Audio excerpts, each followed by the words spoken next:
Hey, welcome back. Today we're in the kitchen, clearly in the kitchen. And today we are going to be making a healthy granola.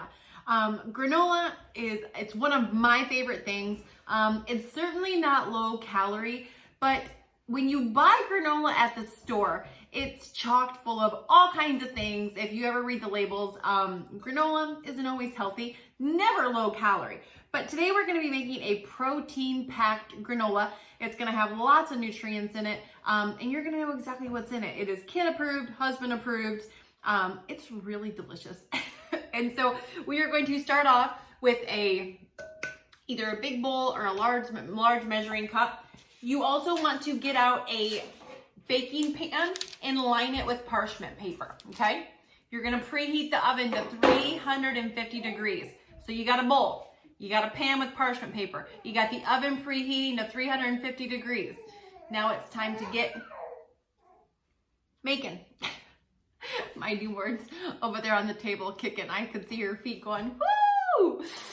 So it inspired me to. Anyway, all right, enough of that. So first we're gonna start off with 1 1/3 cup of oats. If you wanna change it up and you want like some different textures, you can do 1 cup of oats and 1/3 cup of bikinis. Bikinis is an activated wheat. So the first time I heard that, I was like, bikini? Like, are we going to the beach? Like, no. So you can either do 1 1/3 cup of oats if that's what you have, or if you have bikinis on hand, then you can do 1 cup of oats, 1/3 cup of bikini. So we have 1 1/3 cup of oats inside of here. We are gonna do 1 full cup of coconut chips. Coconut chips, and these are organic, 100% pure coconut, 0 sulfate, 0 trans fat. It's just basically the meat of the coconut shredded up into chips. So it's not shredded, it's not sweetened, it is just coconut chips. And we're gonna do 1 cup of those.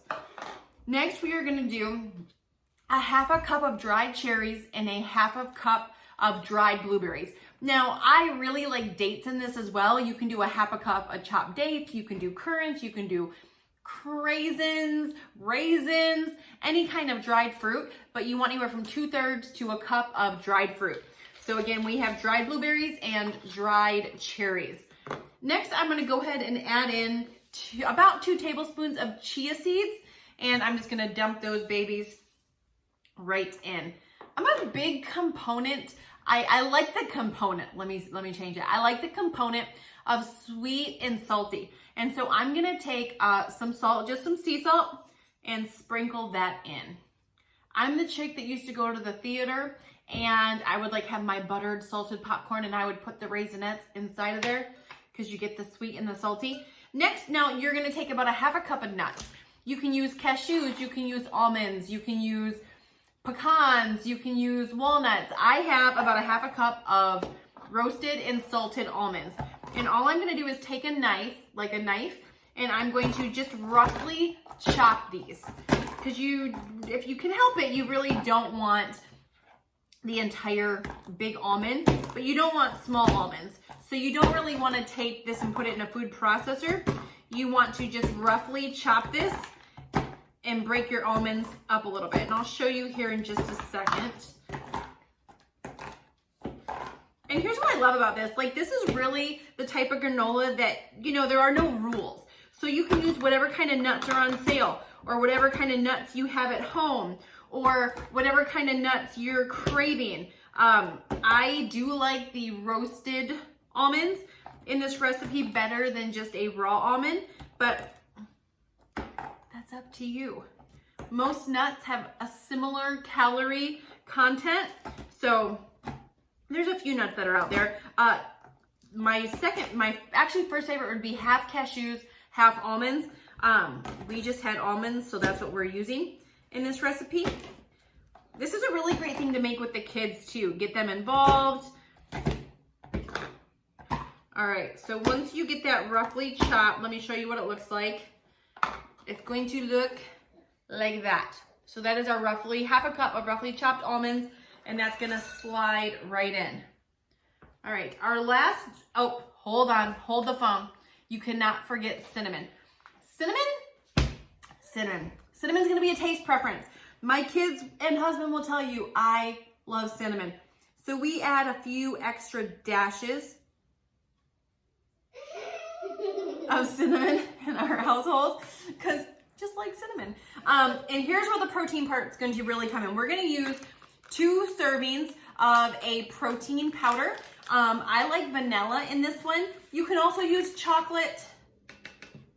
We have a cafe latte, a coffee flavor, but vanilla I think just works the best. And this is just a vanilla protein powder.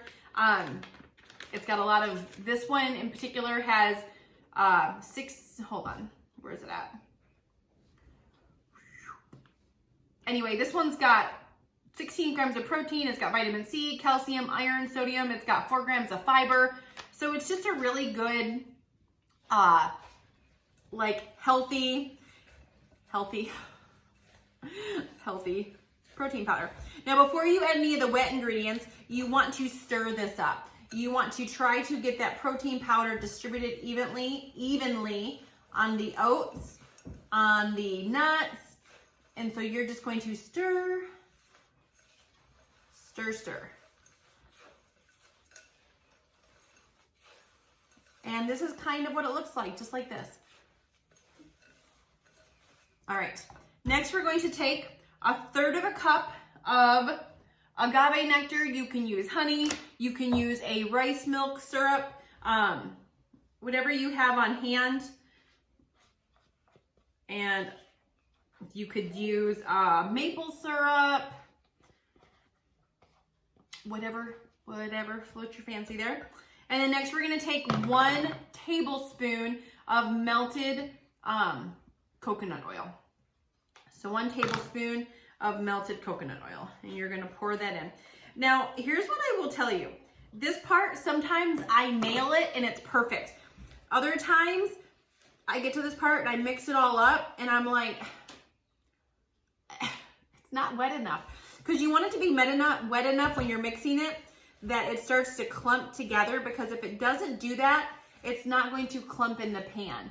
And I like clumpy granola. Like, you know, the granola that gives the chunks. And so you want it to start clumping here in the bowl. And that's gonna tell you that you're gonna end up with a big clumpy granola when you're done. So you're gonna mix it up. It smells so freaking good. Okay. Now I can already tell we're gonna need just a tiny bit more of coconut oil. Okay, so I have another 1/2 tablespoon of coconut oil I put in here. I'm gonna go melt this for 30 seconds and dump it back in. Okay, so we're gonna dump that in.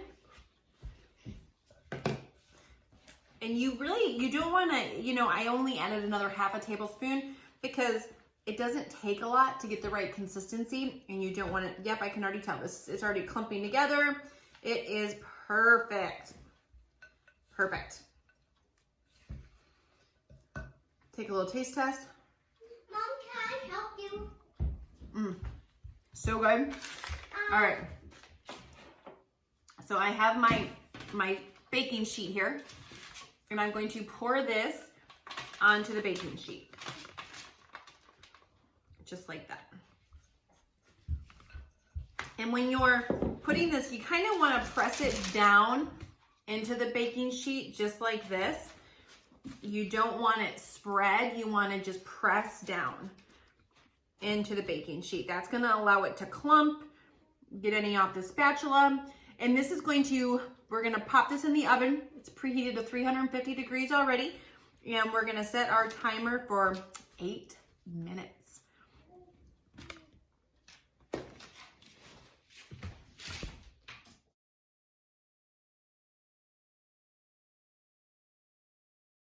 Here we go. It is in the oven.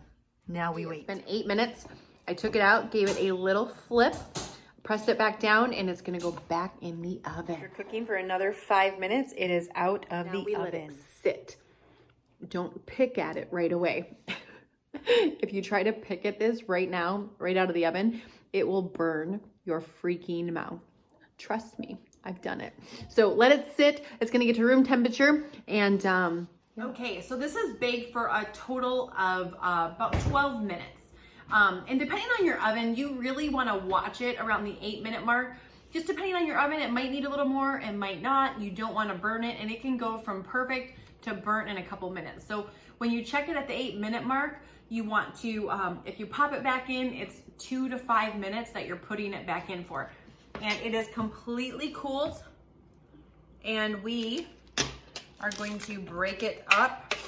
And I just basically take a spoon underneath it, and you're just breaking it up. Just like that. And then I'm gonna put this in an airtight container or a bag, and this will stay good. This will stay good in a container. It's not gonna last 5 to 7 days in our household, but it will stay good up to a week inside of an airtight container.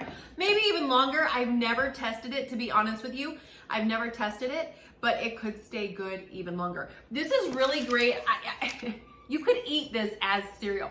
I'm gonna tell you not to, because it would be so many calories, but this is really great in yogurt. Like if you have some Greek yogurt and you wanna put this in it, this is actually great.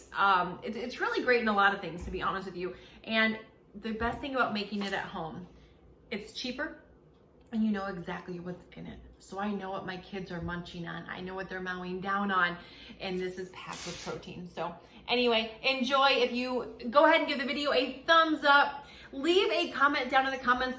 Let me know some other things you would like to see us make here on the channel, or some other things that maybe you like that you'd like to see healthy versions of.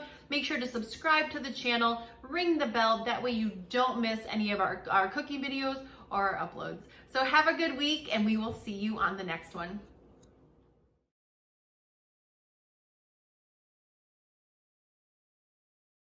Brittany is going to taste test. Go ahead, babe. Yep.